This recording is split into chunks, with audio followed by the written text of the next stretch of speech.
This is exactly right.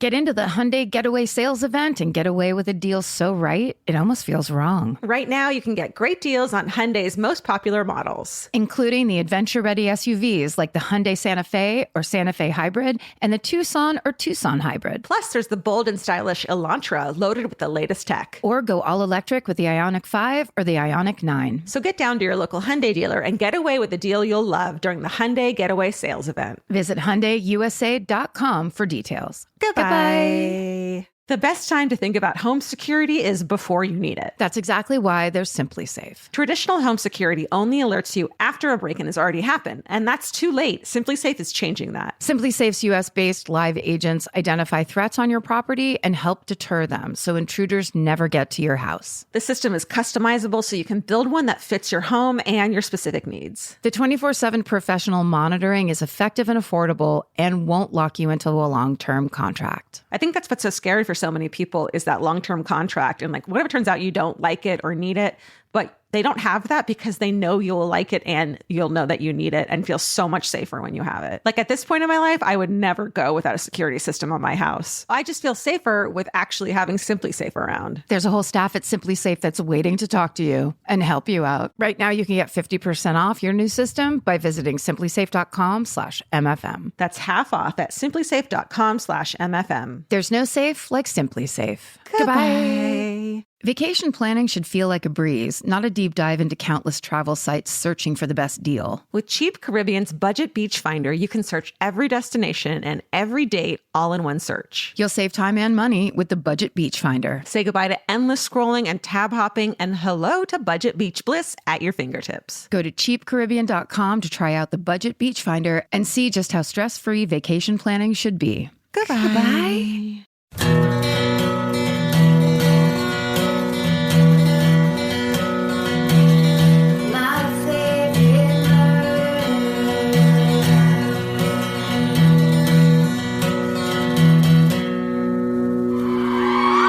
What's up, Boston?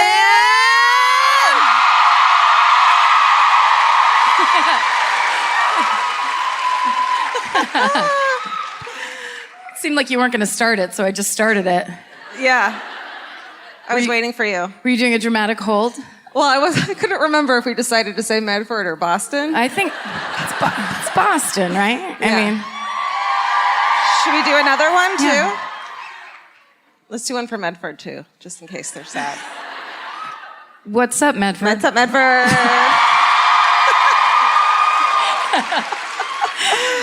Now, if you were really funny, it would have been just dead quiet when we said that. Just fucking not one response in the entire room. And thank you, ma'am, for your one-woman standing ovation. Yeah. It was really brave. You didn't look back till the very end. And then you sat down right away, so we knew you weren't crazy. It's just nice. That's a good feeling. What's great about tonight is, unlike last night, and I could be wrong about this, there's not canned wine for sale in the lobby. So everyone isn't thinking they're drinking one glass of wine when really they're drinking 2.5 glasses of wine out of a can. It was 11% alcohol in a can of wine. And from what I understand, regular beer is 4% alcohol. So people were just like, I'm just going to have a couple sips. Fuck yeah! Rock and roll! She's talking about me after the show. When I had 2.5 glasses of wine in a can.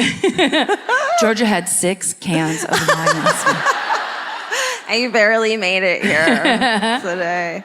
But luckily, I wasn't the naked man running around outside of our hotel when we got back. You know, it's been an amazing tour so far. Mm-hmm. We've seen the sights.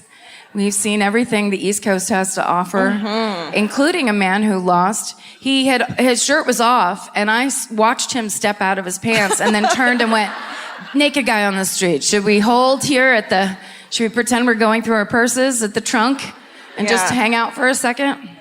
We went for it. He was not conscious of us or anything else. And then I flashed you later. Yeah, that was fun. I like to... No, tell the whole story. Oh. You open with the punchline and then you think you're just gonna keep going?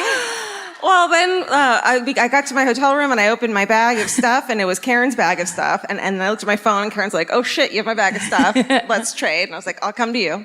She's like, I'm at the elevator. I'm like, this is my fucking chance. And I had on like a strapless dress, throw on little dress. And so I hit her floor and I'm going up and I'm like, what if there are cameras in here? So I wait till the last minute and pull my dress down and then just step out of the elevator and hand the thing. Yes. You're right to cheer for her tits. You're right. She's been gifted by God. Thank you. Here's the thing. Georgia's done this to me many times. She's a touch of a nudist. It's a great prank, I think. Every time, it is like the surprise. I can't process what I'm looking at for the first, half a second. So I'm like, well, it's her face. What are we doing down here? Every time I'm like, hey. Gotcha. Hey. Gotcha. That's not a shirt with pictures of tits. That's your actual tits. Titties. Gotcha. Also, it was a Friday night in New York City in a pretty busy hotel. So the odds that there would have been some rando dude standing next to me were, I would say, pretty good. I thought of that as I stepped out of the elevator. Immediately felt shame and embarrassment. Pulled it up pretty quick, but I got the point across. Well, from my experience, you stepped off the elevator and it was like one of those dresses with an elastic top here and just the elastic was down there. It was like I chose almost like an off the shoulder dress. She was like, I'm doing off the tits tonight. Yeah, I don't think Vince even knows I did that. Secrets. My own husband. We have secrets. We're in a high school. I know. Do you guys know that? You're our student body. Ooh. This is really what it's like, though. They should warn you in high school. It's like, you're kind of gonna be in high school forever. Just get used to it. It's always gonna be this feeling of like, we were supposed to prepare something for the talent show. But we got drunk and showed each other our tits in the elevator all night. And now we're like, hello, my baby. Do we say Medford or do we say Boston? I don't know. Why didn't we decide before? Why do we practice? Well, at least we have our rug to distract everyone. Our handy rug. Thank you. We brought it from home. Yep. We didn't bring Steven. Sorry. Yeah. It was the rug or Steven. Steven's like, you can roll me in the rug. This rug's not going to take care of my cats and send me lots and lots of photos of them when I'm sad about it. Is it? No, it's not. But yeah. Oh, this is My Favorite Murder, the podcast. That's right. Thank you. Thank you. That's Karen Kilgariff. And this is Georgia Hardstart. Yeah. Thanks, you guys. You guys were the ones that woke up early on the day the tickets went on sale, got the early show tickets. You're fucking on it. You're the responsible ones. That's right. Good job. You guys are the ones that you're like, I want to go see him, but I'm not staying up all night. No, I have shit to do. Yeah. We support that. I'm a pastor. I have to get up and do 7 a.m. mass tomorrow morning. Right. I'm not just gonna... Yeah. I can't be like... all the time. Oh, let's talk about your outfit. Oh, all right. Tell us. Thanks, everybody. Oftentimes when we're on tour, I go through a thing called outfit resistance, where I just don't feel like getting an outfit. But this time, I rolled the dice. I went on to the internet, where they have lots of clothes, and I was just like, just order a couple things and see what happens. So this old thing rolls in, and I tried it on. I was like, great, it fits, everything's perfect. And then...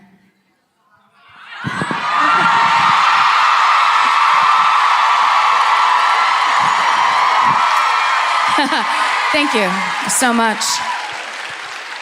I like that a couple of people were saying it like, pockets? Pockets? It can't be. It couldn't be. They gave a pockets? Yeah. I love it. I didn't even know. I didn't know when I ordered it. It's just a fun surprise. bonus. It was kind of like a pocket bonus. And then I stuck my hand in them the other night. Yeah, because they're nice deep pockets. They are. This woman goes, oh. And then there's cough drops in there. Yeah. I'm They're kind of like hers. a reverse pinata. You have to come in here. Then there's fun stuff. Like cough drops. And what about your dress, Georgia? This is a dress. I bought it. I got $10 shoes on. Thank you. Very nice. I put my really nice high-heeled gold shoes next to the door at home, and Vince, who was coming out after us, I was like, if you can fit those in your suitcase, bring them, don't forget. And he was like, okay, I'll try. And then got to the hotel, and he was like, I couldn't fit them, and I was so fucking happy about it. You know, in the future, you don't even have to go through any of that. You can just not bring them. I know, but, I wanted to try. And Why? I don't know. It's this weird thing I have. And so I got $10 shoes at Old Navy instead, and that's what's happening, and I am very happy with my decision. And they have foot pockets. Oh my God! You can put your foot in it. There's a whole knife in there. Oh wait, do a spin. It's a feature that you didn't know you had last night. Look at Scarlett O'Hara. You could put crinolines under there and go to a dance. I'm dizzy. I could say you're busy or you're dizzy. Dizzy. I'm too busy to go to that dance. Nobody asked me. Stupid. Wait, what? Should we sit down? Sure, yeah. These are nice. Oh, I want to... Never in the history of fucking this podcast live has the table been tinier. This is less a table and more an elbow rest, actually. I mean, it's really all the room we need, but still, it makes me feel... Give us a little more than we need. I feel inferior. Also, we were getting driven here by someone who works here, and we were like, what shows have been here lately? And I still feel the energy. What was it? The Price is Right Live was here. Did you go to it? I didn't even know that was a thing. Was it amazing? Was the price right? Did you win 2 cars? Was Plinko here? That sounds fucking amazing. And then I just realized just now. Was Plinko here?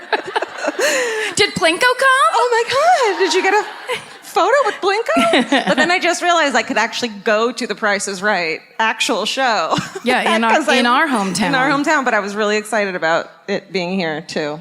We asked if Drew Carey came. Turns out he didn't. So if you're bummed that you weren't here, don't worry. I bet you they got a local comic who tried their best. I wonder if they gave actual money away. I bet they did. I bet they did. Actual money? That's fucking if cool. you were at The Price is Right Live, please write to myfavoritemurder@gmail.com and let us know what it was like. Yeah. We'd love to know. Oh, this is a true crime comedy podcast. That's right. There are rules and regulations. I mean, there's all kinds of stipulations. Mm-hmm. We basically like to tell people, because sometimes people are fans, and then they bring people who are not fans to the show, and those people have no fucking clue what's going on. They're like, this isn't really what I want to be doing, and... You just talk through the whole thing? There's just talking. It's just girls talking. Can you imagine? Ugh. It's the wave of the future. Get used to it. It's going to start happening all the time. But, yeah, that's right. Here, we'll go first. We're going to dominate the conversation tonight, but then go ahead and get out there and really do it yourselves later. But we just like to warn people, if you're not used to this show or whatever, we talk about true crime, which is really heavy and dark and can be very awful, and there's a lot of loss, but we also make jokes to each other about it while we're talking about it, because that's what we're like, and that's how we talk to each other, and life is complex and sometimes difficult, and if you don't like it, you can get the fuck out, is essentially our invitation to you, the person who doesn't exist in this room, and yet we're still dedicating 5 minutes at the top to them. This is what we like to do. Every once in a while. We got heckled once in Australia, so now we feel like we need to give a warning at the top of the show. Yeah, we really just need to call that guy and be like, hey man, what the fuck? We should do the warning is if you're a drunk Australian man that's not used to girls talking freely and the way they want to, you can get the fuck If you just buy tickets to shit. If you're a season pass holder to this theater and thought, you know, what I want to go out at Saturday night. I have favorites of my own. I'd like to see what their favorites are. What's it's like a radio show? A podcast is like, I love radio shows. My granddaughter likes podcasts. I'm going to give it a shot and get really shit-faced first, then scream at them. And then express feelings that have nothing to do with what's happening in front of me, but that I can't talk to the real people I feel them about. Right. This is a psychology class. We're really judging that Australian guy, but... I mean, hey. Come on.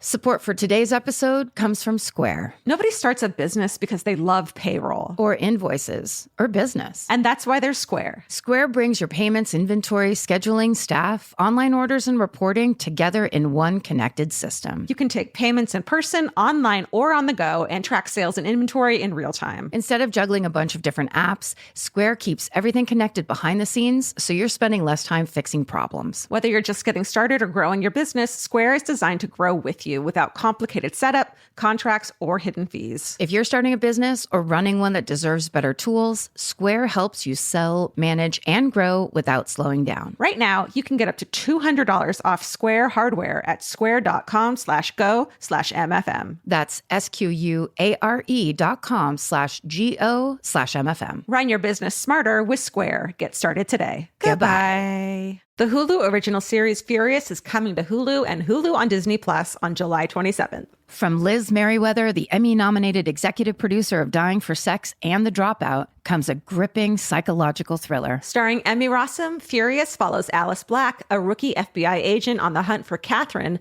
a mysterious and calculating female serial killer. It's Alice's first case on the job, and she's already bitten off more than she can chew. While Alice believes justice is achieved through law enforcement, Catherine has lost all faith in the legal system. She's taken it upon herself to terrorize the rich and powerful men of New York in her pursuit of vengeance. As Alice and Catherine's twisted game of cat and mouse unfolds, the lines between good and evil and right and wrong begin to blur. With shocking crimes, tangled relationships, and secrets that change everything, Alice discovers there's a thin line between hunter and prey. Watch the Hulu original series Furious on July 27th. Streaming on Hulu and Hulu on Disney Plus for bundle subscribers. Terms apply. Goodbye.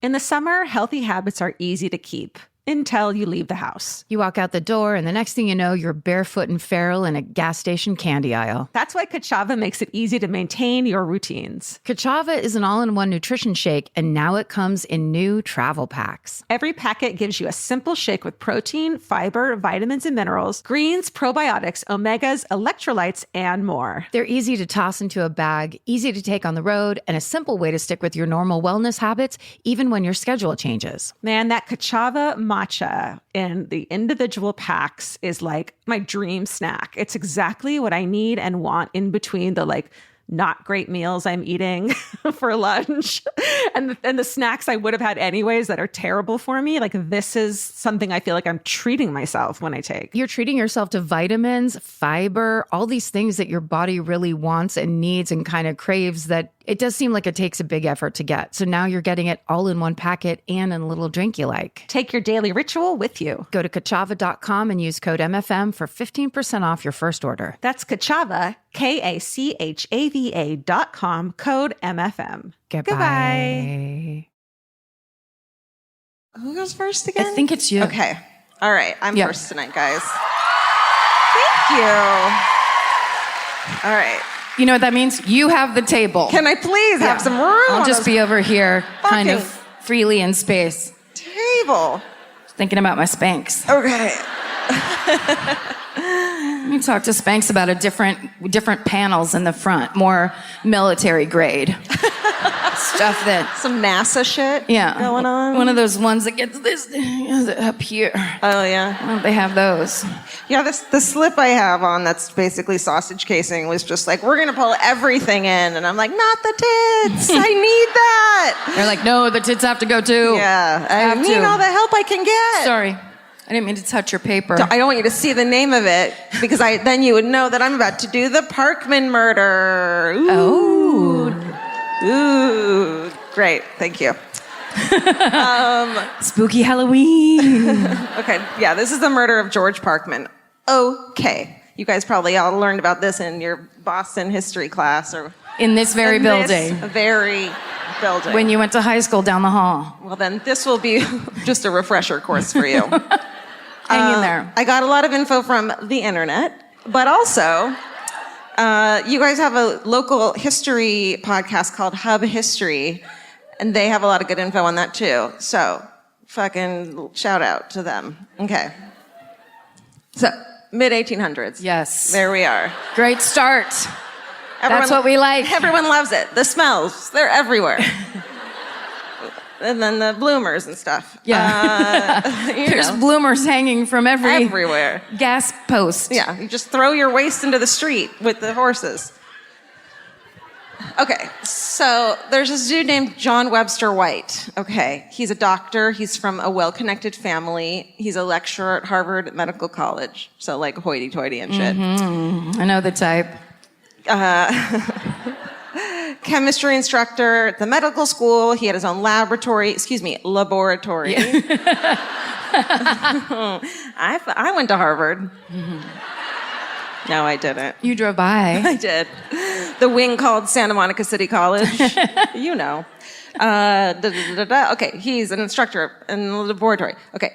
He is described by Oliver Wendell Holmes as a pleasant in the lecture room, but a rather nervous and excitable person. And this might be because most of his lectures and he shows people his, laboratory chemistry stuff, and it's like explosions and fireworks and shit. Oh. He just like mixes chemicals and then it's like kaboom. So he's nervous all the time. Yeah, I guess. Maybe he shouldn't have gone into that line of work. Right. If you're a nervous, excitable type, don't go into fireworks. It's probably not your jam. He had once been wealthy. He had been from like a rich family in town, but they'd fallen on hard times, and maybe because he wasn't good at managing his money, he would do shit like buy a mastodon skeleton for a lot of money. And be like, Harvard is going to pay me back. And Harvard were like, we're not paying you back for that, bro. I fucking love this guy already. He's a handful. He's all nervously buying a mastodon skeleton. This is my interest. I'm also scared of it. He had failed at running his own private medical practice, so he had become the chemistry professor, and he kind of got free reign to do whatever the fuck he want. That included selling tickets to go watch his laboratory fireworks shows and shit, which is like how he made extra money on the side to support his wife and 4 daughters. Okay.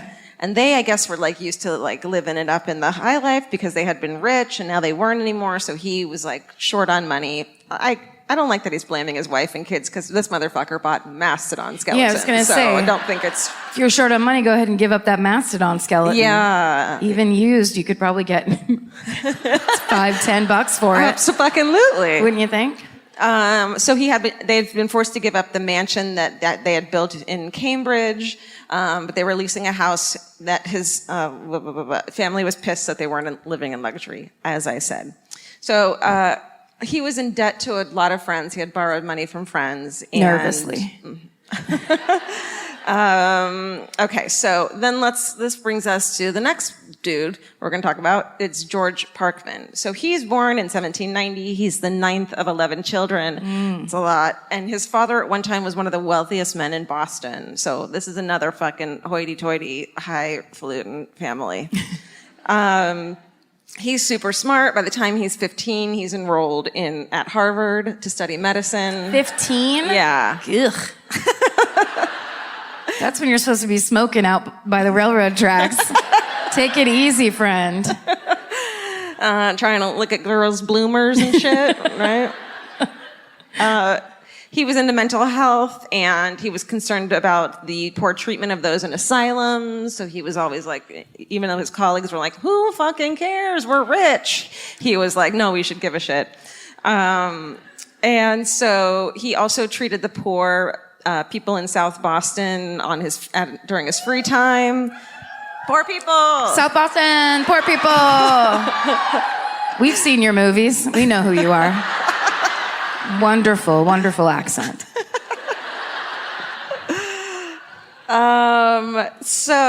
And he contributed funding for a modern mental health hospital for everyone to be able to go to. So not a bad guy, probably.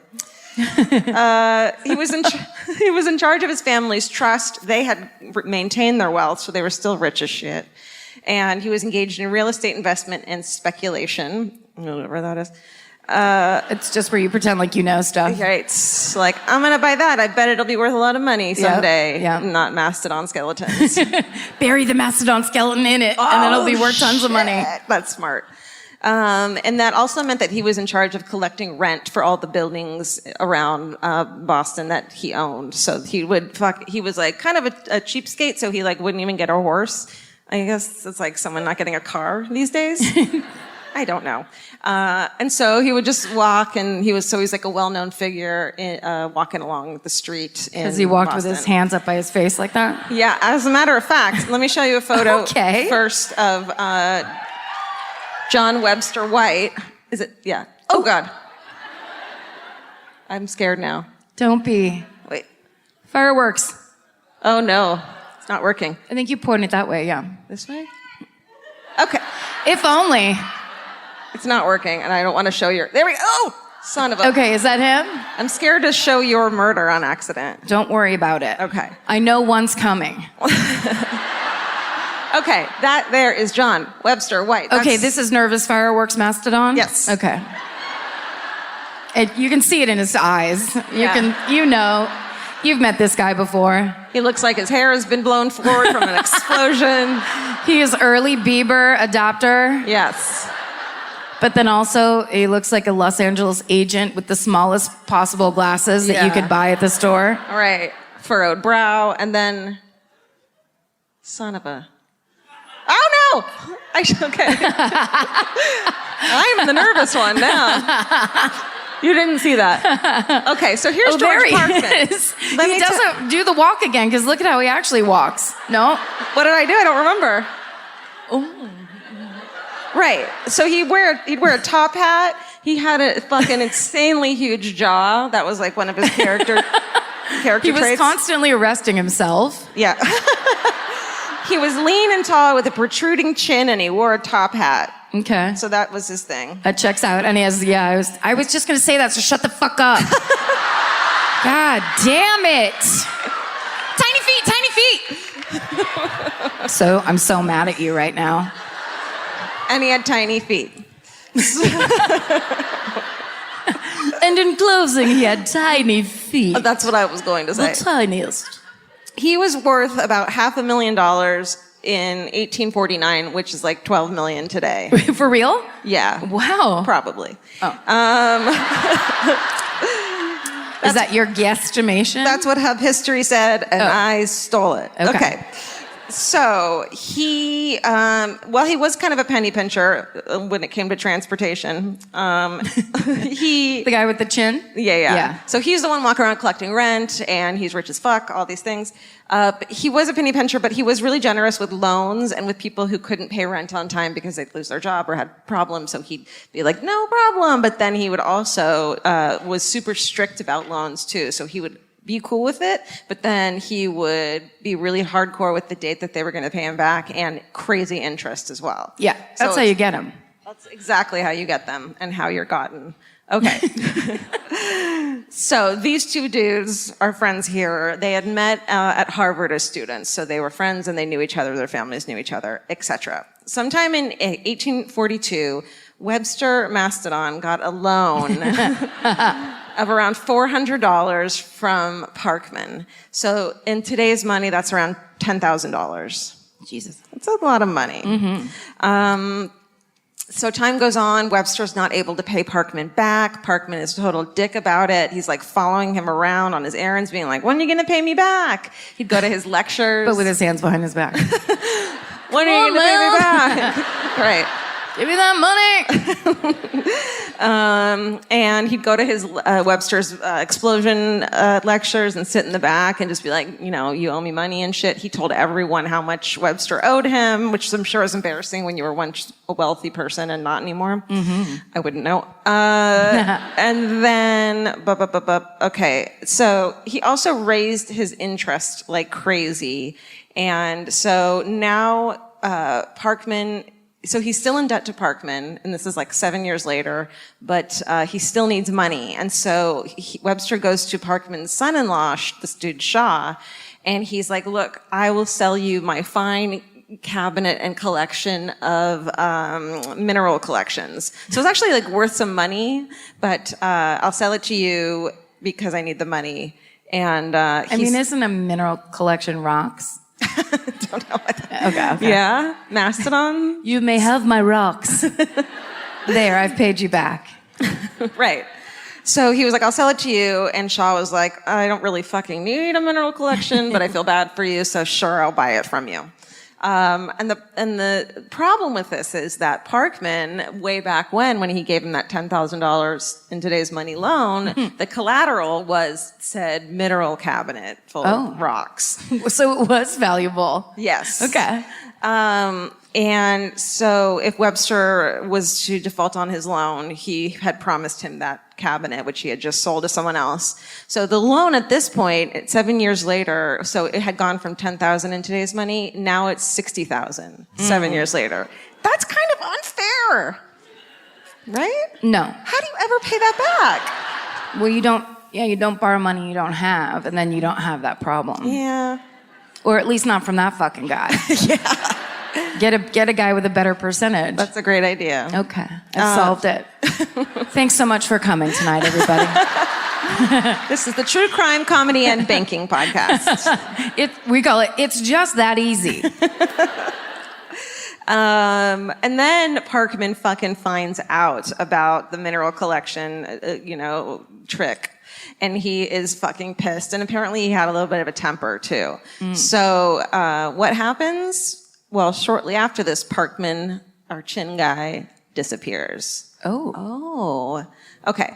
So he's super known for his punctuality. They always see him walk in the streets. He gets where he's supposed to go on time and everything. And so when he doesn't show up home on Friday, November 23rd, 1849, his family are immediately like, this is not right. Something's not right. Not wrong? No. Something's not right. It's wrong. Right. That's right. He was wealthy, so the police immediately give a shit. And as did another great tip. Right. And the entire city cares too, because the next day the Parkman family placed ads all over in all the papers. They hand out 28,000 missing person flyers, and I'm sure with that drawing on it. And they also offer a $3,000 reward for his safe return. So I'm sure everyone in town was like, let's find this fucker. Yeah. The publicity in his disappearance results in hundreds of tips and sightings. Everyone's like, he's right over there. Everyone sees him. It's not him. 2 days after the disappearance, our old friend, Mastodon collector Webster, he comes over to the Parkman's house because he knew them.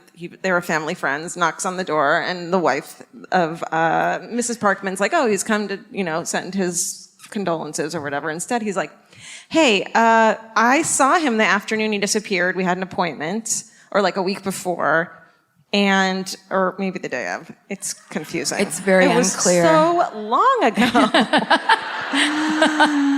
And he didn't save his calendars. Wow.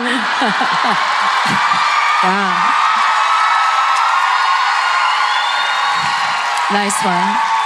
Huh? I said nice one.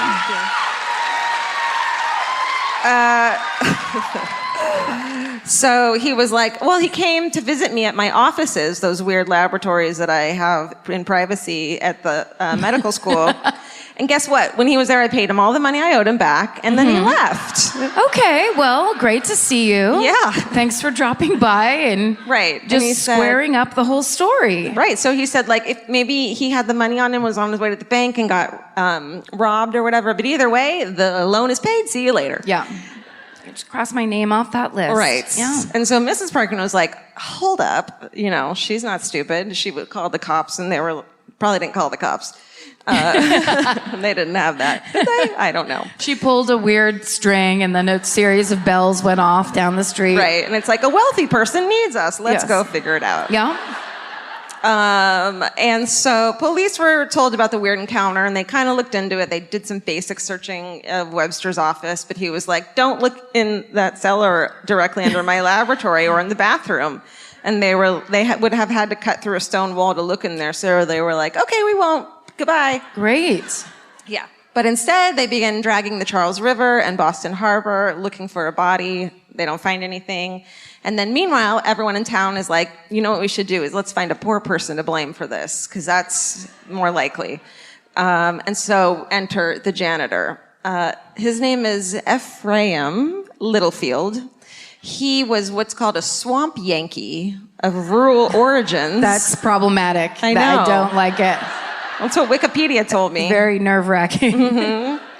So he basically wasn't from a wealthy Bostonian family of many loud, he was not. The table's so tiny. Okay.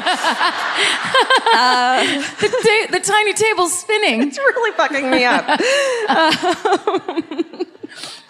So he had been the janitor at the Harvard Medical College since 1842. He and his wife, Carolyn, lived in the basement of the medical college, right next door to Professor Webster's laboratory. Mm-hmm. To supplement his income, he obtained cadavers for dissection, in which he sold to the professors, Sure. which I think was on the level at the time. And as a janitor, he cleaned the doctors' rooms and laboratories and started their fires and set up specimens for their lectures. Real quick, started their fires. Yeah, like legit on the level fires. Like we get in the morning and it's freezing cold. Ah, yes. Start your fires, not arson. The It was not professor their comes arson. and knocks on their door. Quickly, would you burn down my ex-girlfriend's house? I have to get to a lecture and my hands can't be sullied. It's part of my job. No. Great question, though. Thank you so much. Thank you for clarifying that. Wood-burning stove. We're talking about stoves. the past. Exactly. Got you. And help them in their labs with the specimens and such. So he kind of could tell immediately that people were suspicious of him, and so he was like, fuck this shit, and started putting some things together in his head and came up with a suspect on his own. So he started he noticed that since the day of Parkman's disappearance, Webster, his wall neighbor, had been acting strangely, including that Littlefield, the janitor, tell him what he saw the day of the disappearance and questioning him hardcore on it. Oh. And he had never talked to the janitor before, so the janitor was like, this is weird. And then the day after when the cops had come to kind of poke around, he gave Littlefield a turkey as a present. Mm-mm. And the janitor, Littlefield, was like, this isn't right. This motherfucker would never give me anything out of the kindness of his heart. It wasn't November or any seasonal. It was November, and it was Thanksgiving. Oh. However, Okay. he was a dick. No, you're right. No, it's I get it.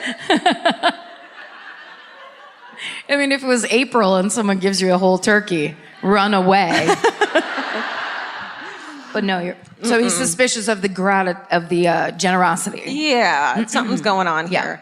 And then he had asked Webster had asked him a bunch of questions about the dissecting vault, and he had heard an argument between Parkman and Webster in the lab earlier that week, and so he kind of knew something was up and that Parkman had been there, and he cleaned the lab. But Webster's lab was locked, blah, blah, blah. He heard someone moving inside when it was locked, and he thought that was weird, so he peered under the door, which must have had it must have been a big crack, because he saw a lot. Had to get so flat on the ground. Yeah. He saw him walk between the furnace and the fuel closet back and forth. And then when he touched the wall, the furnace was burning so hot that day that the whole wall was warm. And he was like, this is fucking weird. So, he takes his turkey. So he eats the turkey. No. So he also went into the room when Webster had gone. And then it says, just casually in like all the articles and shit, it says, he found that the kindling barrels were nearly empty, though they had recently been filled. And there were wet spots that tasted like acid in odd places. And nobody questions that online. That tasted like acid in odd places. That always happens when you're looking up like a certain event and there's a cut and paste that people don't check. So it's just like on every single website. Yeah, and it is, and it's probably true, but it's like he fucking tasted, he like licked the acid that was on the floor. Now what's this? Animal urine or oil? What could this be? Or acid? Just try it. Just get down and try it and then peek under the door. I just don't like that part. It doesn't sit with me well. I mean, the past, am I right? The past, everyone. So on November 29th, Thanksgiving, Littlefield borrows a hatchet, a drill, and a crowbar and a mortar chisel, grabs his wife, and is like, hang out with me while I do this. I don't know, maybe they were friends. It was a good marriage. Right? Yeah. So he starts chiseling away the wall under Webster's private lab privy, his toilet. Right? So he starts getting in there. He goes down a tunnel into a vault where the wall had felt too hot and begins to hack at it, where the privy emptied into a pit that the police hadn't searched. Already disgusting. You know what I mean?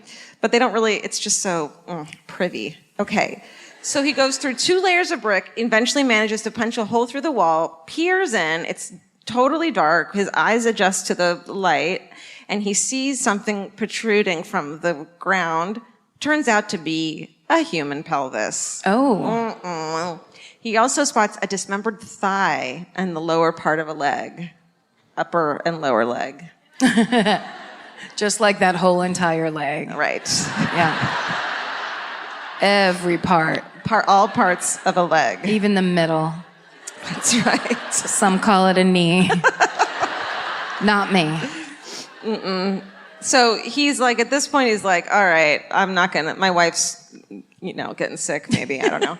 He grabs another professor and they go get the marshal. They all go back to the privy and they're all about to dig in. It's like a bunch of cops and shit. And they decide that the man with the longest arms would have to go into the privy and hand out the remains, which I just pictured everyone just immediately going like, who is it? Who would I it don't be? know who it's gonna be. Do you want to do it or should I do it? Let's measure arms. Well, I'll just put your arm in. Guess it's gonna be you, Eric.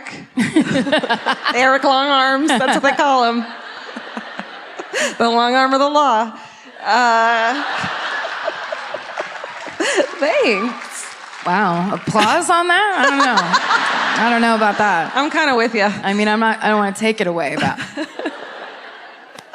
I mean, it was pretty great, but what do I know? I'm the one saying it. Okay.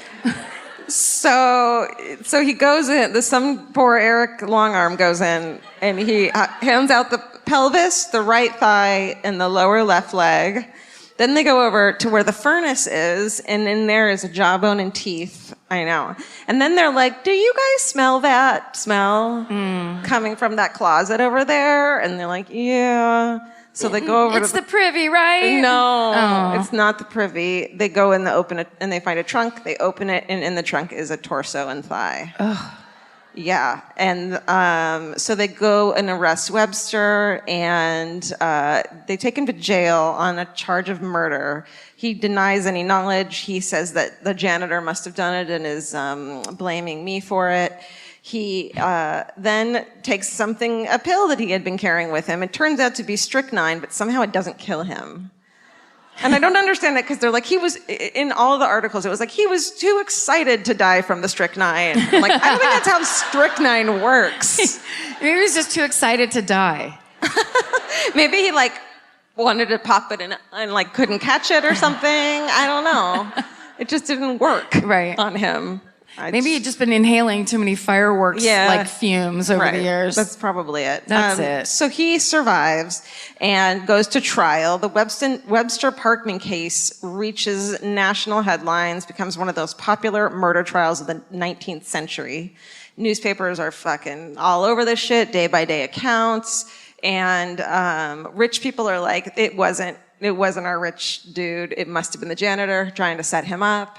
And there was so much interest in the case that in the 12-day trial, they had to put bleachers in the courtroom instead of seats. Yeah. Foam fingers and shit. Team Parkman. And then they also sold tickets to watch the trial for 10 minutes at a time, like in and out. In 12 days, they sold 40,000 tickets. What? These fucking looky-loos. What if it was just one guy going 40,000 times? Murderinos have been around forever. I know. That's what it is. Don't fucking tell us. I mean...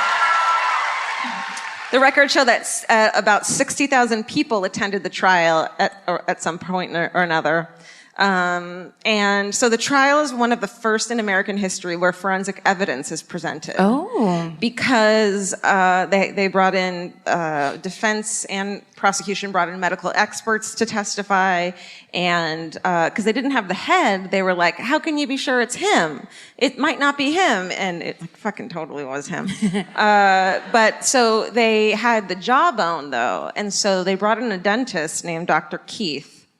And so he had to fit Parkman with like dentures recently, and because his jaw was so fucking insane, he had to take these crazy molds of it. So he came in and like did a like dun dun dun in the courtroom. It was like the mold fits in the jawbone that we do have, even though we don't have the rest of the head and stuff.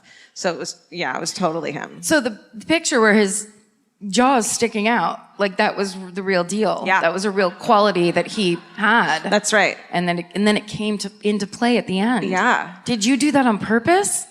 Make his jaw look like that? No.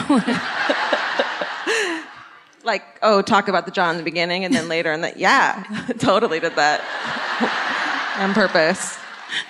Well, great job. I am a researcher. That's my job. So, Chief Justice Shaw, so this is the first time that this ever happens. Usually the standard for saying someone is guilty was like 100% certainty. You had to be sure that they were guilty. This is the first time he was like, how about this? How about beyond a reasonable doubt, motherfuckers? And that was the first time that happened. Wow. I bet he probably didn't say motherfuckers, but, you know. It's in parentheses. Yeah. It's an implied motherfucker. All the evidence obviously points towards him being guilty. So after 3 hours of the jury deliberating, Dr. Webster is found guilty and sentenced to be executed. And a short while later, he shocks everyone by confessing. But he's like, not surprisingly, it was self-defense. You know, that old one. Sure. He claims that Parkman was in such a rage when he came to his office to try to get his debts that he took the fire poker and hit him with it when he was coming at him. Probably not true. He is executed by hanging on August 30th, 1850. And afterwards, Miss Parkman, the widow, she opens a trust for Webster's widow and 4 daughters and puts large sums of money in it and just becomes a philanthropist after that. Oh no. I know, that made me, I almost started crying. Don't cry. That's so nice. Isn't that lovely? That's so generous. I know. Why did she do that? I don't know. It's like she's like, I didn't see it coming. I know. We're all supposed to act like that. I'm gonna cry. That's really nice. I know. I mean, she was the widow first. Yeah. Everyone would have been like, you don't have to do shit. Yeah, you're good. It's basically like she started a Kickstarter for the fucking family of the man who yeah, she did. killed her husband. Because it's not their fault that the husband is some fireworks asshole. Yeah. Oh, by the way, you can still see the mastodon skeleton at Harvard. Oh my God. They were like, we're not going to keep it, or we're not going to pay you back, but we'll keep it. Nice. Yeah. So that is the story of the murder of Dr. George Parkman. Amazing.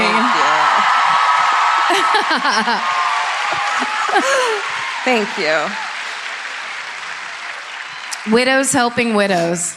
You know that someone wrote a musical about that one day, like at some point in life, right? Did or is going to? I bet did or is, yeah, either one. Did or is going to. Did or is going to. There's one other picture, but I'm scared of putting it up. Well, let's see. And then if it's George's picture, we can have a final moment. And then if it's my picture, it'll be the beginning of mine. Great. Let's see what happens. What if it's nothing? What if it's no one? I think point that way. Really? Yeah. There we go. There's him. That guy. There's old Tiny Feet McGee. And then do one more. There's... Oh. No. No. Karen's. No. Yeah, that was kind of it. Oh, well. I mean... Something will happen. At you? In it? On it? Go around. I'll pass out my iPhone and you guys can all see the photo on that. I blame Steven. Oh, here we go. There it is. There it is. Okay. There we go. Look at that jawline. Oh. So that's the... Look how big his feet are in that picture. Humongous. Not funny at all. Support for today's episode comes from Square. Nobody starts a business because they love payroll. Or invoices. Or business. And that's why there's Square. Square brings your payments, inventory, scheduling, staff, online orders, and reporting together in one connected system. You can take payments in person, online, or on the go, and track sales and inventory in real time. Instead of juggling a bunch of different apps, Square keeps everything connected behind the scenes, so you're spending less time fixing problems. Whether you're just getting started or growing your business, Square is designed to grow with you without complicated setup, contracts, or hidden fees. If you're starting a business or running one that deserves better tools, Square helps you sell, manage, and grow without slowing down. Right now, you can get up to $200 off Square hardware at square.com/go/MFM. That's SQUARE.com/GO/MFM. Run your business smarter with Square. Get started today. Goodbye. The Hulu original series Furious is coming to Hulu and Hulu on Disney Plus on July 27th. From Liz Merriweather, the Emmy-nominated executive producer of Dying for Sex and The Dropout, comes a gripping psychological thriller. Starring Emmy Rossum, Furious follows Alice Black, a rookie FBI agent on the hunt for Catherine, a mysterious and calculating female serial killer. It's Alice's first case on the job, and she's already bitten off more than she can chew. While Alice believes justice is achieved through law enforcement, Catherine has lost all faith in the legal system. She's taken it upon herself to terrorize the rich and powerful men of New York in her pursuit of vengeance. As Alice and Catherine's twisted game of cat and mouse unfolds, the lines between good and evil and right and wrong begin to blur. With shocking crimes, tangled relationships, and secrets that change everything, Alice discovers there's a thin line between hunter and prey. Watch the Hulu original series Furious on July 27th. Streaming on Hulu and Hulu on Disney Plus for bundle subscribers. Terms apply. Goodbye. Capture your favorite summer feeling with Pandora Jewelry. Discover a collection inspired by the sunshine, freedom, and unforgettable moments that make the season so special. Whether you're planning a weekend getaway, gathering with friends, or simply soaking up every sunny day, Pandora Jewelry offers meaningful pieces designed to celebrate your unique story. From sun-kissed metals that catch the light beautifully to personalized pieces ready to be engraved with your summer mantra,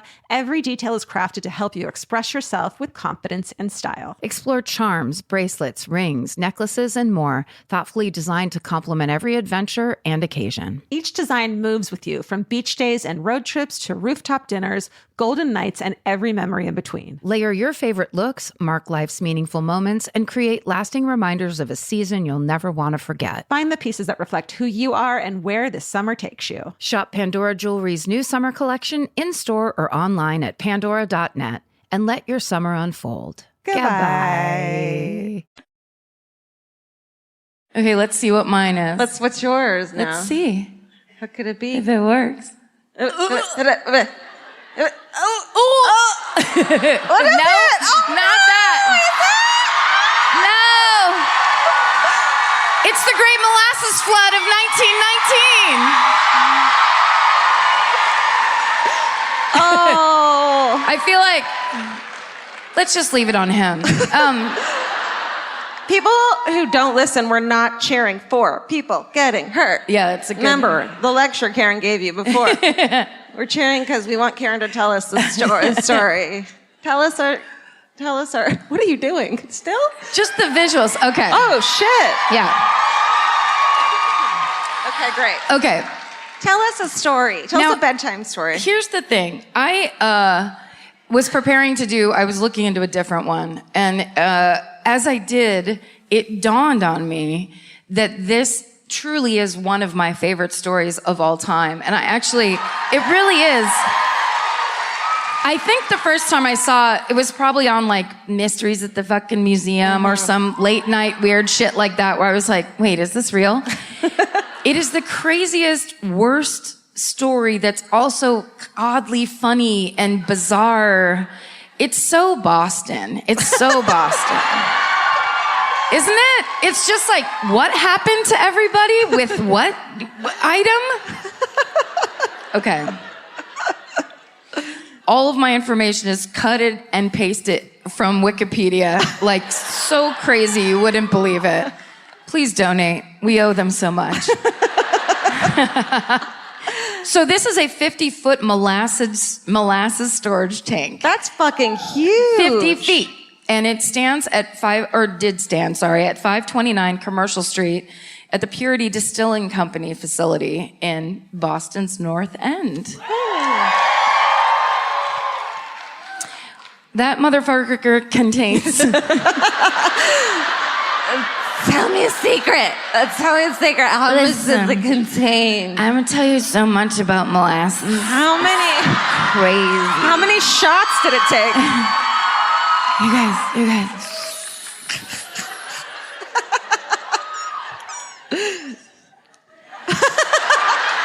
Do you want to do molasses with me? Over 2 million gallons of molasses was contained in this thing. It was the property of the United States Industrial Alcohol, which was a company that took regular shipments of molasses from the Caribbean and used them to produce alcohol for liquor. Yes. It seems so innocent, like molasses. Yeah. Oh, everybody's gonna have pancakes. No, it was for liquor and it was for munitions manufacturing, oddly enough. Gross. Uh-huh. I only like one of those things. Guess which one? Munitions. Okay, so they built this tank in 1915 because it was during World War I when the demand for industrial alcohol had increased. Sure. But it was done in a rush, and so it was very haphazard construction. So by 1919, 4 years later, this was a largely Irish and Italian immigrant neighborhood, right? Let's hear it for all of us. All these Irish and Italian families, which must have been the loudest combination if you think about it. Just people yelling and gesturing and telling endless stories. Eating and eating so much bread. By the way, we got a fucking huge box of cannolis backstage. Oh my God. They gave us... From Modern Pastries. They call them lobster tails. And lobster tails. I've ever seen a fucking lobster tail? I thought somebody had made 2 big croissants and then just gave them to us. They're humongous. I already ate half a cannoli before the show. I'm gonna eat another half for the next one just to get that sugar fucking high. That's right. That's right. And then bust out the back of your dress. Right. Okay, so the Irish and the Italians are completely used to hearing this tank rumble and make creaky noises. And they're like, that old thing. Anyway, as I was saying for 16 hours, it often actually leaked molasses onto the street, and the neighbors would go over and just grab some and take it home and use it for themselves. Okay. It was very common. So nobody minded until January 15th, 1919. Okay. And that day, oddly enough, the temperature had risen from 2 degrees to 40 degrees. Even though it was January, it was a very mild winter for Boston. I was like, you must have gotten that wrong because the 2 degrees isn't a thing. Yeah, it is out here. I don't know. They do 2 degrees all the time. Guys. No, for real. And they think 40 degrees is like kind of toasty. Oh my God. Yes. Do you know in California when it's 60, we're freezing our fucking tits We're off? like, everyone stay inside. Yeah. And then you get your janitor to light a fire for you. Your ex-boyfriend's house. Warm up by the ex-boyfriend's burning. That's no. right. Oh, don't. That's terrible. Who said that? Steven, edit that out. Wow. Look at the rich people up on the balcony. Oh, I didn't see you without my monocle in. Oh. The Wahlbergs are here. Welcome. Look at our rug. Okay. So, January 15th, 1919. It's about 12:30 in the afternoon. Okay. And witnesses say that they felt the ground shake. Then they hear a roar and a rumble similar to the sound of the passing elevated train, which was right there, as you can see. Oh, I see it. Right? So that some people thought it was like just a real loud train sound going by, but then there was a deep growling, a thunderclap, and a bang, and then a crashing, and then a machine gun sound as the rivets of the tank came shooting out of the side, like a fucking cartoon. Oh my God. Of like when your girdle's too tight and then bing, bing, bing, bing. Except for it was a tank of 2 million gallons of molasses. Shit. So the tank collapses and it unleashes a 15-foot wave of molasses that's moving down the street at 35 miles an hour. That's so fast. Run that fast to show everyone how That's so fast. fast. Is it hot? It's hot when it starts. Okay. So it's also fast when it starts. Fast so and it's hot. It's fast and hot. And so the way the temperature changed that day, like in the weather, affected the molasses itself. Okay. But then it starts pouring out, but then it hits the air. So basically the wave starts, and they kept using the word viscosity in this article, and I just deleted it. I'm like, I don't know what that means. It sounds like a car thing for boys. I don't want to get involved in viscosity. It's like from an oil commercial that I saw in the 80s. You like viscosity? You're gonna love the new Ford truck. The 1988 Ford Viscosity. It's Ram tough. It's rammed. Car and Driver magazine. So, people, cars, trucks, Rams. even Rams, even the toughest of Rams, horses, are swept up in this flood. Shit. The Boston Post reported, which apparently was a paper at the time, molasses waist deep covered the street and swirled and bubbled about the wreckage. Here and there struggled a form. Whether it was an animal or a human being, it was impossible to tell. Only an upheaval, a thrashing about in the sticky mass showed where any life was. Fuck. Horses died like so many flies on flypaper. The more they struggled, the deeper in the mess they were ensnared. Atreyu.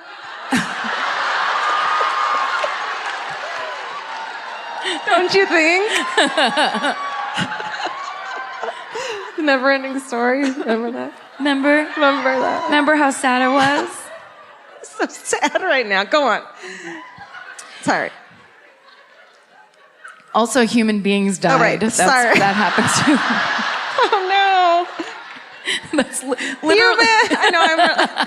Literally, the next sentence is human beings, men and women, suffered likewise. Oh, God. Should have just left that part off. Okay, so the wave is so strong, it damages this train that you see there. It knocks these girders out. I actually have a picture. And it tips a railroad car off the tracks. Holy shit. Yes, let's see if we can do it. I believe you can. Well, let's give it the old Harvard try. Local. What the? Oh, no. Did you see that? No, what happened? Is it porn? Oh, my porn. God. It's porn time. Bring it all down. What kind of porn is this? Listen, it's just what I'm into. Don't shame me. I swear I'm only hitting the outside part. That guy. This thing. That thing. Okay, that broke. We were there. And then that's Now we our go podcast. here. That's our podcast. Okay. Okay. Oh, look at you. Well, how about this? We'll look at this just to prove. There's the Boston Post. There's a real newspaper. This came out afterward. You can see all the things. Yeah. Oh, wow. I have a picture somewhere in there of... No escape from the giant wave of fluid, it said. Yeah. Did you see that? Yeah. It was viscous. It really was quite viscous. But as it went, so it came out as like water-like, but then as it was out there, it hardened and, of course, thickened and got sticky. So then it was harder and harder for people to get out of it. It wasn't just like, oh, wow, that was crazy or whatever. Engine 31, which was the firehouse in the neighborhood, is knocked clean off its foundation, an entire firehouse, causing the second story to collapse onto the first. And the firemen that were there that day were all sitting down in the kitchen playing cards, those lazy bastards. I can say that because my father's a fireman. And I know what those people do.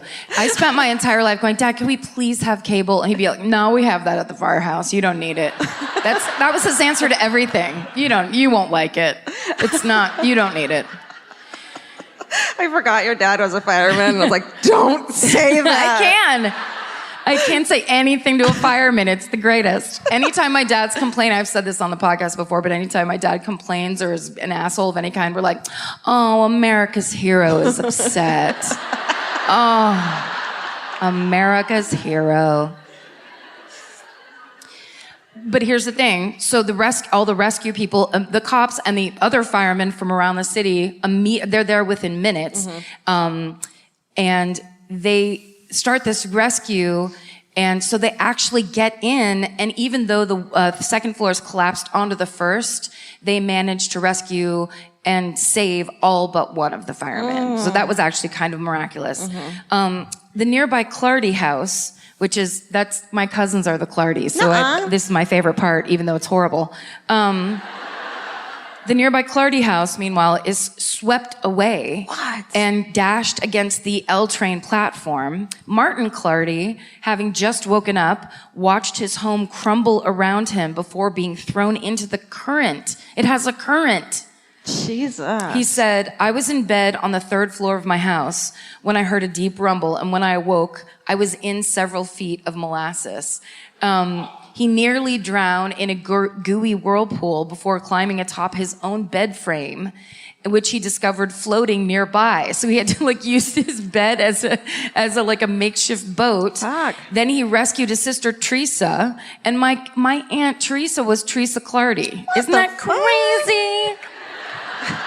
What are the chances? The Boston Globe reported that people, quote, were picked up by a rush of air and hurled many feet. So even if you didn't get stuck in the molasses, the air that came out with it, people were being blown back from it. Dude, some fucking backdraft shit right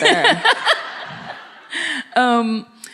My dad hated the movie Backdraft, except for the part where there's a Mercedes parked in front of a fire hydrant, and so they just bust out the windows and run the hose through the windows. And my dad would not stop laughing at that part. He's like, we really do that. I've done that before. We really do that.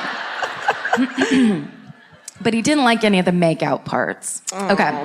Dad, a truck was picked up and hurled into Boston Harbor. Whoa. This was a serious tidal wave of molasses. Fucking tea party for trucks, though. Oh, I get it. I thought you were being political, and I was like, ooh. Oh, not that one. In a 1983 article for Smithsonian, Edwards Park wrote one child's experience. This is fucking nuts. 8-year-old Anthony DeStasio is walking home with his 4 sisters. Tony? Tony DeStasio. Oh, that's a different neighborhood. He's walking home with his sisters from the Michelangelo School.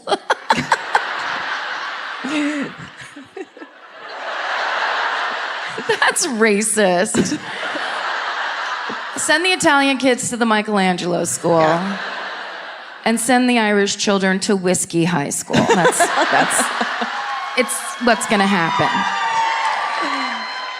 Okay, so this 8-year-old boy is picked up by the wave. It was one big one. And he's carried, tumbling on its crest, almost as though he was surfing. His sister stood there and watched as he basically rode the molasses wave. Holy shit. For real. And then, of course, he was grounded. It rolled him like a pebble, it says. And he could hear his mother calling his name, but he was covered in molasses and couldn't talk. And then when he opened his eyes, his 3 sisters were standing up above him like, dude. That was awesome. Let's see if we can do, there's a really good aftermath picture. There it is. I broke the whole thing at the end. I'm so sorry. Oh, that's not it. That's it. That was a Futurama screen. Yeah. Is it, can you pick it? Can you go down to, oh, that's fine. There's just one of a close-up of all the devastation. It's just so crazy. So aside from the cops and the firemen, there was also, first to the scene, 116 cadets from the USS Nantucket, which was a training ship from the Maritime Academy that just happened to be right there, docked at the pier. So they run several blocks in toward the accident and they immediately try to pull out survivors, but, of course, as the molasses is cooling, everyone's getting stuck, which is like a fucking nightmare. And also reminds me of when I knew I needed to stop taking theater classes. I was in a movement class and they're like, and now act like you're stuck in honey. And I was just like, I'm fucking out of here. I hate shit like this. How does this help anything? We're never gonna get stuck in honey. Oh, I was wrong. So the Boston Police, the Red Cross, the Army, other Navy personnel, they all come to help. Some nurses from the Red Cross are diving into the molasses to try to pull people out. While others tend to the injured, keeping them warm and keeping the exhausted workers fed. There's so many injured that the doctors set up a makeshift hospital in a nearby building, and so because everything is taking forever and so long, they have to work all through the night. It took 4 days to rescue all the people who actually lived through that wave to get them out. And some people were in the molasses and unrecognizable. Like, it took a really long time to identify the dead. It's horrible. So the cleanup crews, they had to use salt water from a fireboat to wash all the molasses away, and they also sprinkled sand out to absorb it. And the entire harbor was brown with molasses until summer. So for 6 months, all the water in the harbor was brown. I bet it fucking stank too. Yeah. I mean, I think maybe at the very beginning you're like, breakfast, and then you're like, I can't, I'm gonna throw up. Yeah. I can't do this anymore. It took weeks to clean up that immediate area. Over 300 people had to help do it. And then in Greater Boston, they said it took indefinitely longer. Rescue workers, cleanup crews, sightseers tracked molasses all over the city. So they spread it to subway platforms and the seats on trains, streetcars, telephone handsets, into homes. They say in the paper, they said everything a Bostonian touched was sticky for 6 months. Gross. And it's still that way today. Just felt like that's what you wanted me to say. I don't know. So 2 days before the disaster, warmer molasses had been added to the tank. There it is, reducing the fucking viscosity. That pesky viscosity. That viscosity. So local residents brought a class action lawsuit. There were actually 119 lawsuits that were brought against the United States Industrial Alcohol Company, they're the people that own Purity Distilling. And that company tried to say that the tank had been blown up by Italian anarchists. But apparently that was a thing that happened during wartime, is that anarchists would try to come to anywhere that they thought they were building munitions and blow things up, except for that was total bullshit. And blame the fucking anarchists. that's right. It's always the Italians.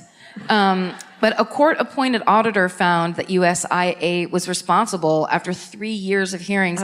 It turned out that a man named Arthur Gell, who oversaw the construction, neglected basic safety tests, such as filling the tank with water to check for leaks.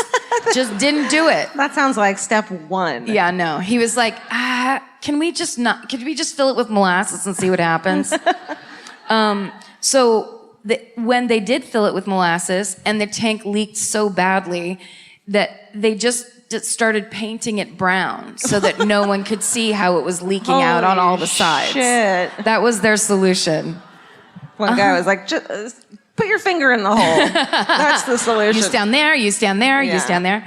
And then they did a modern day investigation in 2014, and they found that the steel was half as thick as it should have been for a tank that size. That guy was pocketing that fucking money. That's right.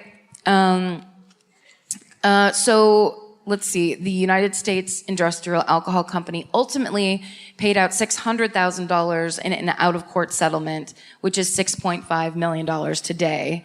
Gee whiz. Relatives of those killed reportedly received $7,000 each, which is the equivalent of over $100,000.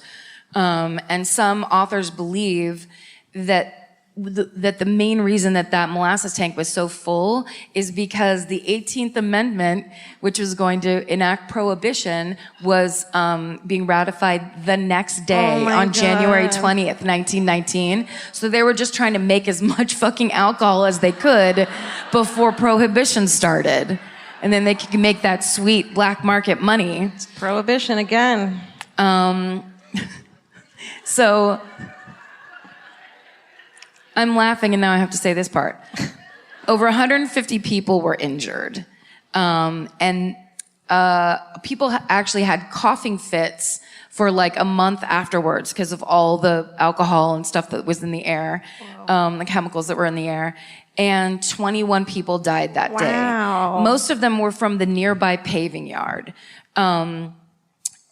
So Patrick Breen, 44, John Callahan, 43, Peter Francis, 64, William Duffy, 58, James Keneally, no age, John Sieberlich, 69. There were some Teamsters, William Brogan, who was 61, Eric Laird, who was 17, James Lennon, 64, Peter Shaughnessy was 18. The fireman who died was named George Leahy, he was 38. So 2 drivers died, Flaminio Galeriani, 37, and Ralph Martin, who was 21. A Bay State Express foreman, his name was James McMullen, he was 64. A guy named Cesar Nicolo, 37, was killed. A longshoreman named Thomas Noonan, who was 43, died. Michael Sinnott, who was a messenger, who was 76. He died. Bridget Clardy, who was the guy who made the boat, that was his sister. She was 65. And Stephen Clardy, 34, he died. And then the little boy who rode the wave of molasses, his older sister Maria died. She was 10. And then another 10-year-old, Pasquale Ian Tosca, died. And that is the tragic story of the Great Molasses Flood of 1919. Wow. Isn't that nutso? That's fucking bananas. A couple jobs ago, I had a job on a TV show, and it was one about time travel, and so we had to pitch stories of like, oh, what should they go back? What times in history should they go back to? And this was my first pitch. And I was so excited. I'm like, this is the best fucking idea in the world. I was like, and then da-da-da, and I explained the whole thing, and then the guy I was pitching to goes, yeah, how are we supposed to do that? Just like, awesome. I'll save that for my animated show. Do we have time for a hometown? I think we... Oh, we do. We do. All right. Let's fix our undergarments. I will just very briefly Right. tell you the rules. I We know know you them. probably know them already, but we love it when it's local. That's the best because we're here with you guys. Also, I'd love to hear a nice, strong accent if we could, because nobody ever does Boston accents right. So if you guys can, we'd like to hear it.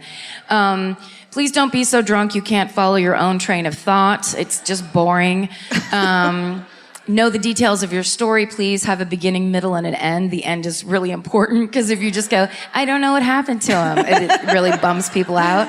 And just remember, if you get picked, everyone else hates you, so you have to go fast. Okay, let me see. You want to go? You want me to go? Okay, I'm scared. I don't like doing this. You want to go? Okay, yeah. Vince is right there. Go over to him. I hate doing this.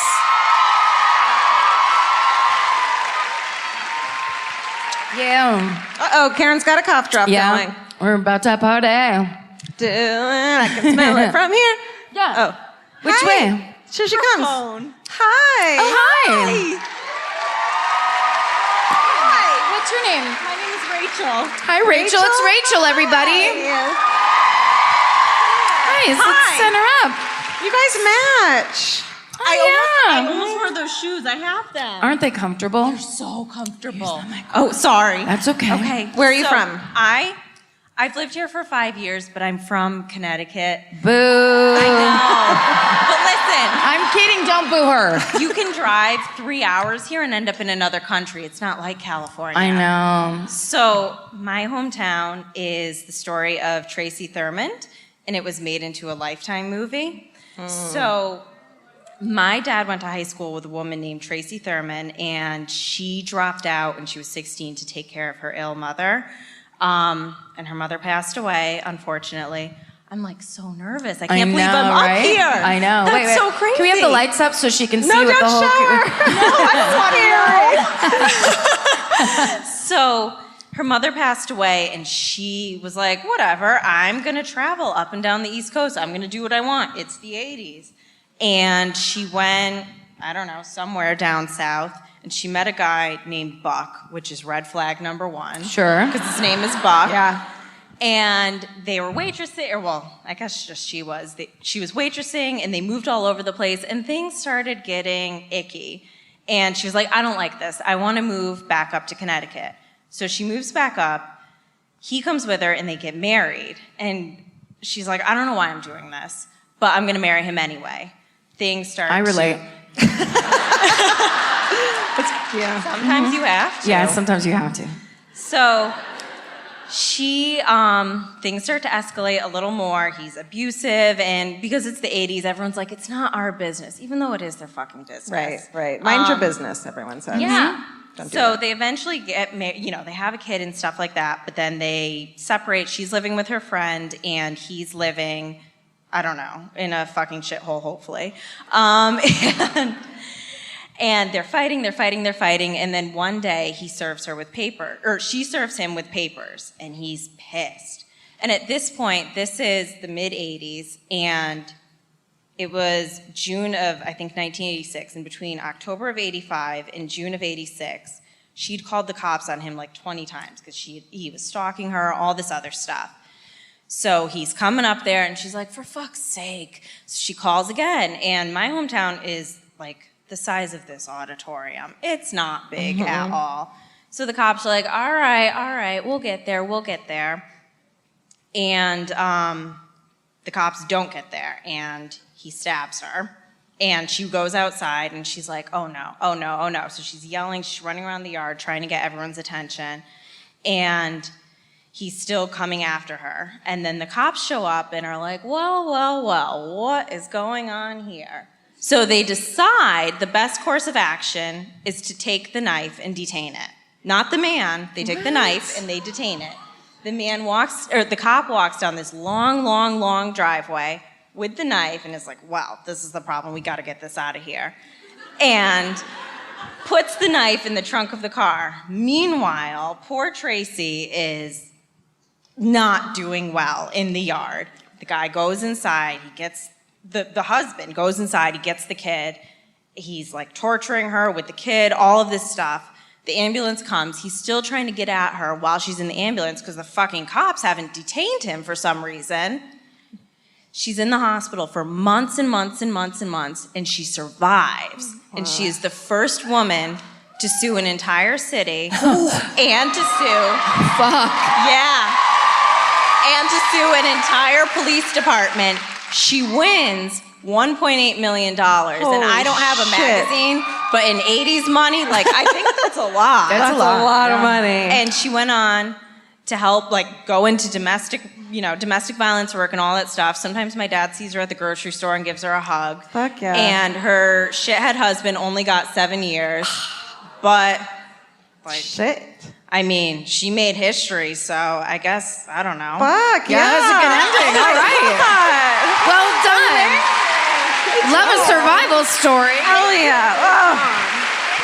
That was great. Good job. I think we have a minute. We have. Oh, yes. We got really. Stephen texts us facts about the town we're in, and one of them is that one of our favorite Twitter accounts that started from My Favorite Murder that are here. It's My Favorite Murder out of context. I don't know if you guys follow that. And the people that started will you guys come up here? You're both here, right? Right here. Yeah. Hi. Come over here. Are you here?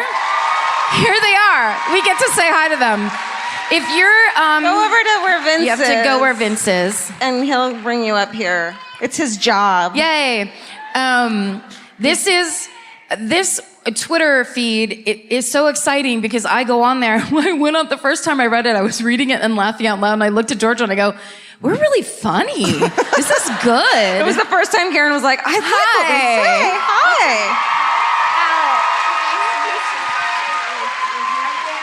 Nice to meet you. Here, this is Ange. Is it Ange? And that's Alex. Okay. Nice to meet you. You guys, thank you so much. Thank you. You guys are consistently so funny. Yes. Yes. We do our best. We try. So, like, it's actually a really funny Can we tell you a story. story? Yes, We can please tell you do. how- Please do. So, we dated in high school, and then didn't talk for 8 years, and then started dating again last November. Oh. And pretty much right away, I was like, hey, I'm super obsessed with this podcast. You should definitely check it out. And she did, and she was like, yeah, this is great. And that was it. And then, okay, so the first episode ever, I'm listening, and it was you, Georgia. You were like, I'll have the collusion on the rocks. And I was like, I'm about to write that down. And she already listened to the whole thing, so then I'm like, start writing down quotes. I start the Twitter, whatever. As I'm going through listening to it, I'm tweeting, and whatever. I have no idea that this is going on. But then one day I'm on Twitter and I see My Favorite Murder out of context, and I'm like, oh, this is funny. And then I start scrolling through the feed, and then we were, hanging at my house one night, and I was like, have you seen this Twitter, My Favorite Murder out of context? It's like pretty good, but I have some suggestions. I wonder if this person takes recommendations, And she's like, yeah, I do. I love it. And I'm like, wait, so what I was doing was I was like hearing them and like just tweeting them. I'm a Virgo, so There's a Google Doc now. There's a Google spreadsheet. we have a spreadsheet. So right away, I was like, we got I to know get a what spreadsheet every going. single episode is from. Yep. I was like, we got to know what episode it's has from. a tab. Yeah, There's a Minisodes tab. has its own tab. There's a It's got, tab. conditional formatting, so we You know if guys it's- do more work than we do on the actual podcast. Well, I didn't want us to post repeats, so I was like, obviously, we need a spreadsheet so we can track this shit. If it repeats, it repeats. God, really respect that.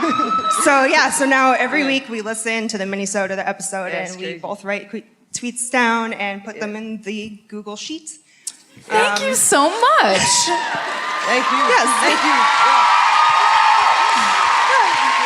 So so cool. Thank you for being fucking hilarious because obviously without both of you, this wouldn't be happening. Yeah, so. yeah. Awesome. I actually, I already have a tweet ready for tonight. I got one ready. Yeah. This is the one. It was, it's out of context, but it was from, you guys know, right before Georgia was about to flash Karen when she was coming out the elevator. She was like, "This is my fucking chance." Yeah. This is my fucking chance. So this is my fucking chance. So I'm really broke, but I really was hoping.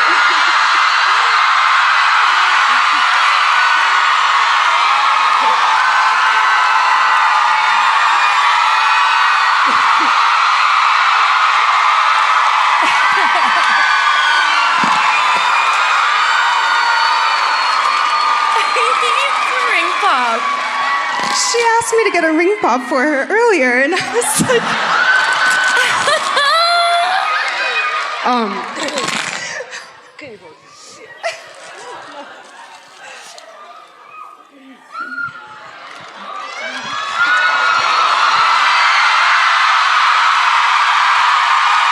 Alex, will you marry me?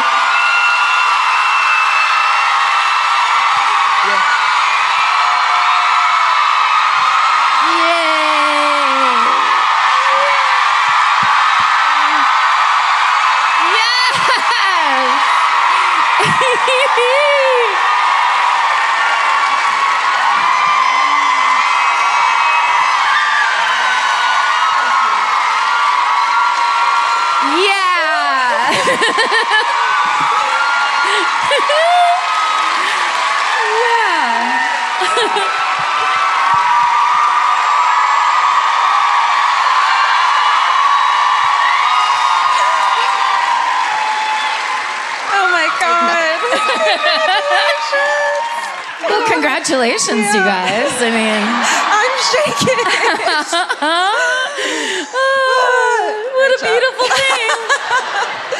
Amazing. Here, stay up with us. It feels like Bobby. we should leave, but it's our show, so. Thank you guys. Thank you all so much for being here. Yeah, stay here with us. Yeah. This is just one example of the fucking incredible community that this podcast has somehow started. And we are honestly so honored to be a part of your guys' lives and all of what's happening here. It's an amazing experience. It couldn't be more fun. It's incredibly beautiful. Yep. And it's thank you so We're fucking honored. much. We're fucking Thank you all. honored. Thank you Thank you, too guys. so much. Thank you. You guys, hey, stay sexy. And Thanks, you guys. The best time to think about home security is before you need it. That's exactly why they're Simply Safe. Traditional home security only alerts you after a break-in has already happened, and that's too late. Simply Safe is changing that. Simply Safe's US-based live agents identify threats on your property and help deter them so intruders never get to your house. The system is customizable so you can build one that fits your home and your specific needs. The 24/7 professional monitoring is effective and affordable and won't lock you into a long-term contract. I think that's what's so scary for so many people is that long-term contract. And what if it turns out you don't like it or need it, but they don't have that because they know you'll like it and you'll know that you need it and feel so much safer when you have it. At this point in my life, I would never go without a security system on my house. I just feel safer with actually having Simply Safe around. There's a whole staff at Simply Safe that's waiting to talk to you and help you out. Right now, you can get 50% off your new system by visiting simplysafe.com/MFM. That's half off at simplysafe.com/MFM. There's no safe like Simply Safe. Goodbye. Cheap Caribbean's Jet Set July sale is here. Right now, save $200 on vacation packages of 4 nights or more with promo code 200BEACH. Whether you're dreaming of Cancun, Jamaica, or the Dominican Republic, your next vacay just got more affordable. Don't let summer pass you by without the beach. Use promo code 200BEACH and get more sand for your dollar. Head to cheapcaribbean.com today to book your beach vacay. Goodbye. Capture your favorite summer feeling with Pandora Jewelry. Discover a collection inspired by the sunshine, freedom, and moments that make the season unforgettable. From sun-kissed metals to personalized pieces ready to be engraved with your summer mantra. Each design moves with you from beach days to golden nights and every memory in between. Shop Pandora Jewelry's new summer collection in-store or online at pandora.net and let your summer unfold. Goodbye.